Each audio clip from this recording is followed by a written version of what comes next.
5,500 টাকার একটা দামের শাড়ি আমি প্রথমবার রেন্টে দিচ্ছি, ওই বাড়ি চুরি হয়ে গেছে। আসলে এই বিজনেস করতে আসলে এটা হজম করতে হবে, কারণ আমি কি ইডেনে পড়তাম, তো ইডেনে যখন হলে থাকতাম আমি যে অনেক শাড়ি পরতে পছন্দ করতাম, তো আশেপাশে সবাই জানতো যে আমার কাছে শাড়ি আছে, অন্য কোথাও শাড়ি না পাওয়া গেলেও আমার কাছে যে কোনো ধরনের কালেকশন পাওয়া যাবে। বিজনেস করার ইচ্ছা আসলে আমার ছোটবেলা থেকেই ছিল, কারণ আমার আসলে ওই টাইম টু টাইম জবটা আমাকে দিয়ে আসলে কখনো হবে না, এটা আমি আগে থেকেই বুঝতে পারছি। তো আমি আমার লাইফে অনেকগুলো জব বলতে জব না, বিজনেস ট্রাই করছি, সেটা ফুডের বিজনেস, এছাড়া ট্রাভেল সেক্টর আমার একটা গ্রুপ ছিল, ট্রাভেল গ্রুপ, ওইটাতে বিজনেস ছিল, ক্লদিং বিজনেস ছিল, যেটা আমি 2018 সাল থেকে শুরু করছিলাম। আস্তে আস্তে এরকম করতে করতে পরে এসে রেন্টের বিজনেসটা শুরু করলাম। যখন দেখলাম আমার কাছে শাড়ির অনেক কালেকশন আছে, হলে যখন থাকতাম সব আমার কাছ থেকে শাড়ি নিত, তখন আমি আশেপাশে সবাইকে আসলে মজা করে বলতাম যে আমাকে এটার জন্য ভাড়া দিতে হবে, আমি এটার জন্য তোমাদের কাছ থেকে রেন্ট ফি নিব।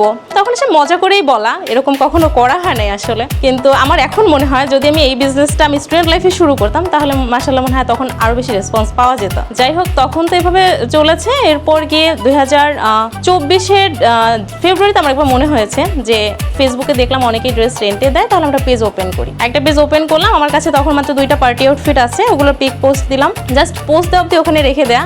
এরপর যখন আমি আসলে আগস্টে যখন এসে গেলাম, সিঙ্গাপুরে গেলাম, ওই সময় থেকে আসলে আমি রেগুলার হওয়া শুরু করেছি। সেপ্টেম্বরে দেশে এসেছি, এরপর থেকে কন্টিনিউয়াসলি আস্তে আস্তে কালেকশন অ্যাড করতে করতে এই 2026 সালে এই পর্যন্ত আসা। অনলাইনে যখন আমার ভিডিওগুলো রিচ করা শুরু করে, একটা কমন কোয়েশ্চেন আমি পাই, যেটা চুরি হয় কিনা ড্রেস। হ্যাঁ, চুরি হয়। এই বিজনেসটা আসলে খুবই রিস্কের একটা বিজনেস। আমি আসলে যতগুলো বিজনেস করছি, মানে মেয়ে হিসেবে ট্যুরে বিজনেস করছি, সেটা খুবই রিস্কের ছিল।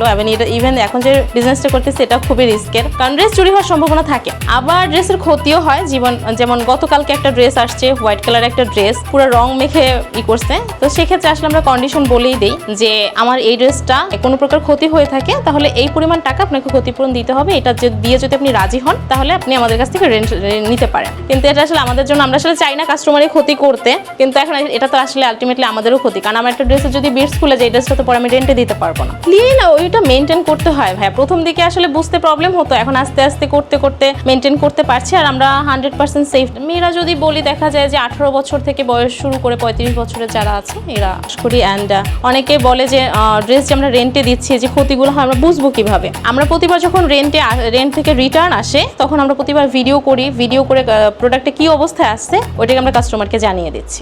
এখন আসলে আমরা বাংলাদেশের 64 জেলাতেই দিচ্ছি একদম ক্যাশ অন হোম ডেলিভারি। আমরা কোনো প্রকার বন্ড মানি নেই না, শুধুমাত্র যে নিচ্ছে তার আইডির নামের সাথে ম্যাচ থাকতে হবে, এমন এনআইডি কার্ড লাগবে, কোনো ফেক অ্যাকাউন্ট যাতে না হয় এটা বোঝা যায়, এই জন্য আর কি। আর লিগাল গার্ডিয়ানের এনআইডি কার্ডের কপি লাগবে। আমরা কোনো বন্ড মানি যেহেতু নেই না, এনআইডি কার্ডটা দিতে হয় অনেকে। আসলে একদম 200 টাকা থেকে শুরু করে একদম 4,000 টাকা রেন্ট প্রাইসের ড্রেস আমার কাছে অ্যাভেলেবেল আছে। আমার কাস্টমার, যেহেতু মেয়েদের কালেকশন নিয়ে কাজ করছি, মেয়েরাই, অ্যান্ড এটা ঢাকার বাইরে বেশি অর্ডার আসে, ঢাকা থেকে অর্ডার আসে, কিন্তু ঢাকার বাইরে দেখা যায় বেশি অর্ডারটা আমি পাই, বিশেষ করে সিলেট, চট্টগ্রাম, এই এরিয়াতে আমার ভিডিওগুলো হয়তো এই এরিয়াতে বেশি রিচ করে, এজন্য এই এরিয়াগুলো থেকে আমার কাস্টমারটা বেশি আসে। এই ধরনের ড্রেসগুলো দেখা যায় ছবি তুলতে পছন্দ করে, বা একটা বার্থডে প্রোগ্রাম করলো, বা একটা বিয়ের প্রোগ্রাম কোথাও অ্যাটেন্ড করতে যাবে, সেক্ষেত্রে ড্রেস কিনবে এত টাকা দিয়ে খরচ করে, সেক্ষেত্রে একটা ড্রেস অল্প টাকা দিয়ে রেন্ট নিয়ে নিল, টাকাও বাঁচলো এবং ক্যাবিনেটের জায়গাটাও বেঁচে গেল। কারণ আমরা ড্রেস আসলে বেশিরভাগ রিপিট করি না, যেটা টাকা মানে আনিসোর্স যেমনই হোক না কেন, আমরা কিন্তু মেয়েরা ড্রেস রিপিট করতে পছন্দ করি না। জায়গা থেকে দেখা যায় একটা ড্রেস ছবি তোলা হয়ে গেলে ওই ড্রেসটা কিন্তু আমরা পরি না, আর দেখা গেলো সেই জায়গা থেকে তারা রেন্টেই নিয়ে নেয়। সেল করি বলতে ট্যুরের যে আউটফিটগুলো আছে, টেইল কাট বলেন বা ফ্লাইং গাউন বলেন, এগুলো আমি সেল করে থাকি কাস্টমাইজ করে। সেটা লেন্থও কাস্টমাইজ করা যায়, বডি সাইজও কাস্টমাইজ করে বা ডিজাইন কাস্টমাইজ করে আমার কাছ থেকে নিতে পারবে।